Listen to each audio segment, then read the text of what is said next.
রাষ্ট্র আনুষ্ঠানিকভাবে, আমি শব্দটার উপরে জোর দিচ্ছি, আনুষ্ঠানিকভাবে প্রাতিষ্ঠানিকভাবে আপনাদের দায়িত্ব গ্রহণ করলো। খুবই গুরুত্বপূর্ণ দিন আজকে, এই জন্য যে প্রাতিষ্ঠানিকভাবে আপনারা সরকারের অংশ হয়ে গেলেন। এই যে মুক্তিযুদ্ধ মন্ত্রণালয়ের কারণে মুক্তিযোদ্ধারা তারা এক জায়গাতে সরকারের অংশ হয়ে গেছে, এটা কেউ বুঝতে পারবে না।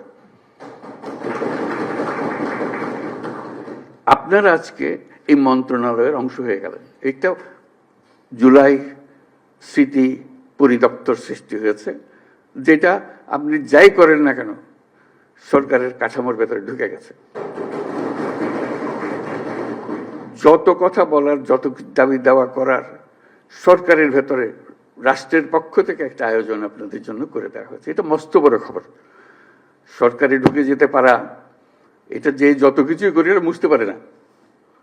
সরকার বড় কঠিন জিনিস, তার সঙ্গে বোঝাপড়া করা বড় কঠিন, অনেক সময় বহু কষ্ট করে কিছু করা যায় না, কিন্তু একবার ঢুকে যেতে পারলে তারা বাইর করতে পারে না। আপনারা সেখানে গেছেন। মুক্তিযোদ্ধারা অত ভাগ্যবান ছিল না, বহু বছর লেগেছে। তারপরে তাদের আস্তে আস্তে আস্তে আস্তে এইটা দিচ্ছে তো ওইটা দেয় না, এটা দিচ্ছে তো মন্ত্রণালয় করতে করতে বহু বছর চলে গেছে। কাজে আমরা খুশি অন্তত এটুকু করতে পেরেছি, অর্থাৎ প্রাতিষ্ঠানিক আয়োজনটা করতে পেরেছি।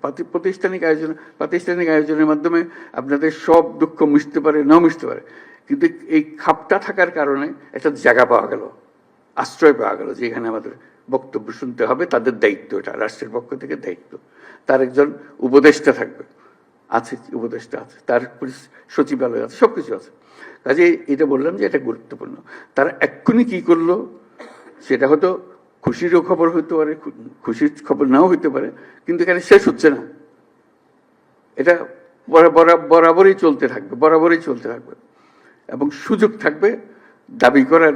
আপনাদের এটা এখনো করা হয়নি, এটা উবে যাবে না, চলে যাবে না, অদৃশ্য হয়ে যাবে না, সবসময় দৃশ্যমান থাকবে। তাকে একটা খতিয়ান নিয়ে আসতে হবে, সবসময় সামনে হাজির করতে হবে।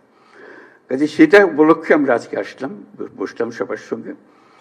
দুঃখের সীমা নাই, এবং সেটা এখনই সমাপ্ত হবে না।